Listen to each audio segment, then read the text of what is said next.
Buen día, mi nombre es Sandra Liliana Rubiano Gantívar, estudiante de la especialización en Neuropsicología de la Educación.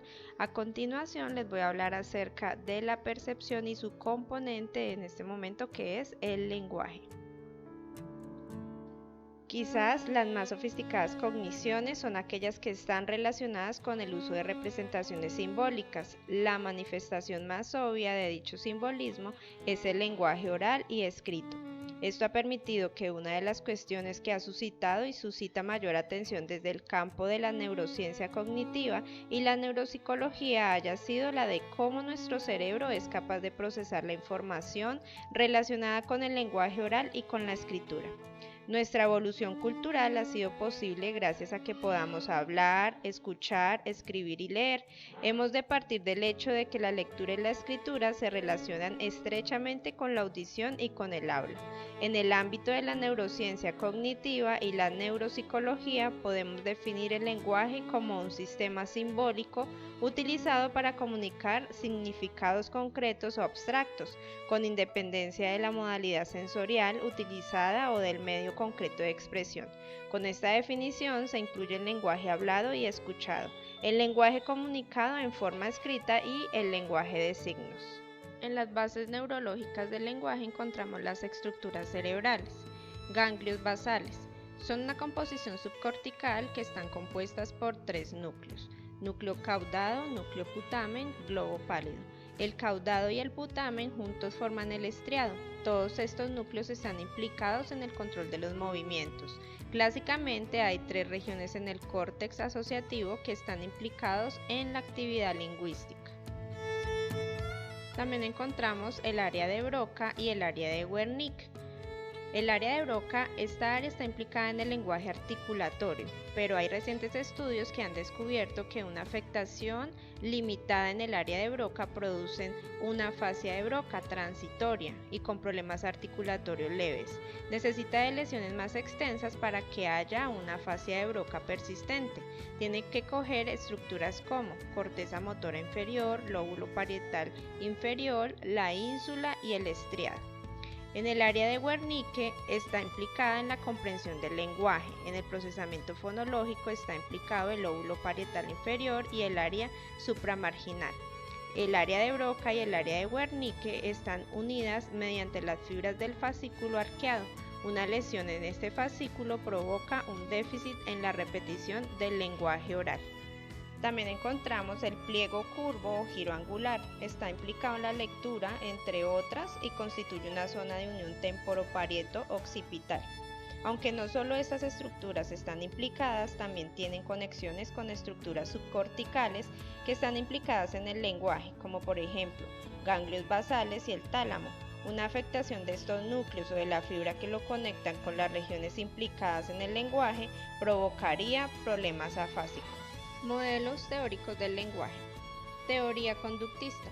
La teoría conductista del aprendizaje representó el primer intento de proporcionar una explicación al desarrollo del lenguaje exponiendo los procesos de aprendizaje del lenguaje en los niños. Skinner, 1957, fue el principal exponente de la idea de que un comportamiento, el lenguaje para él lo es, una vez reforzado, continuará especialmente después de un refuerzo o premio. Según esta teoría, en los primeros estadios, los niños reproducirían todos los sonidos de todos los idiomas y los padres reforzarían selectivamente, a través de la atención o aprobación, los que correspondieran a la lengua nativa.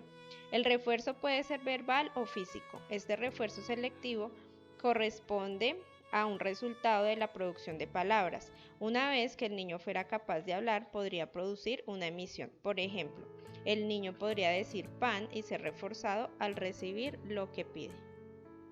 Teoría innatista. El máximo exponente de la teoría innatista de adquisición del lenguaje es Chomsky.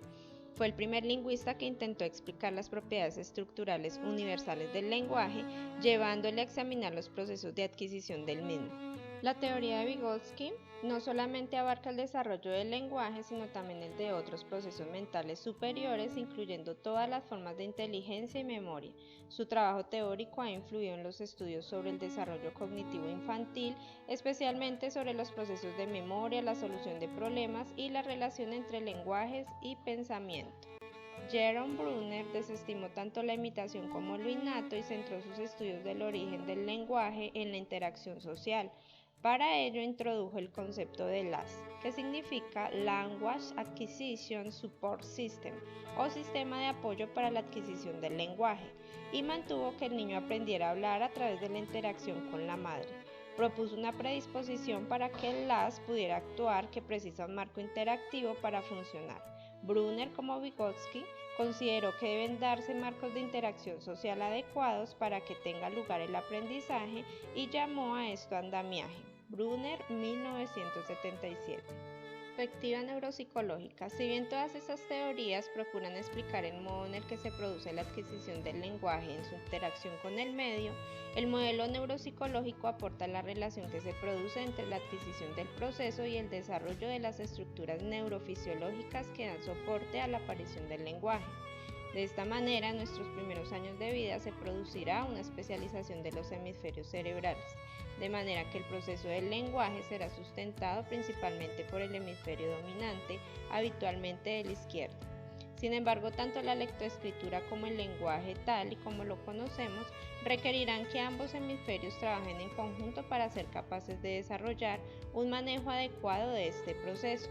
Dentro del hemisferio izquierdo podemos establecer la existencia de un polo receptivo y un polo expresivo a los que darán soporte diversas áreas cerebrales. Cada uno de estos polos se encuentran unidos por numerosas fibras asociativas, permitiendo la comunicación entre ambas funciones. Veamos cuáles son las funciones y el sustrato neuroanatómico de cada uno de estos polos. Polo receptivo posterior, comprensión del habla y lectura. Será el encargado de recibir información y entenderla, lo que implica la audición de la comprensión del lenguaje hablado y la visión con la comprensión del lenguaje escrito.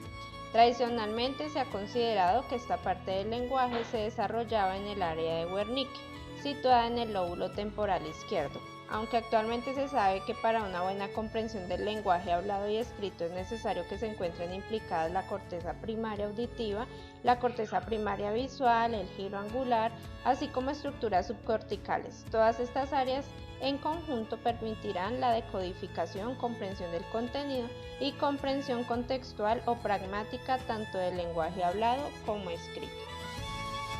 Polo expresivo o anterior, expresión del habla y escritura. Será el encargado de expresar el lenguaje, ya sea a través de la fonación o articulación verbal o de la escritura. Durante mucho tiempo se consideró que el área implicada en la capacidad expresiva del lenguaje era el área de Broca, tercera circunvalación del lóbulo frontal izquierdo dominante, aunque nuevamente las técnicas de neuroimagen han permitido discernir que la estructura en la que se sustenta la producción del lenguaje es mucho más compleja.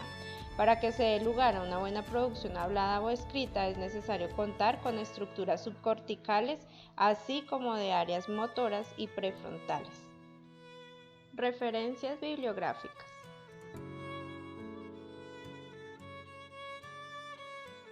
Muchas gracias.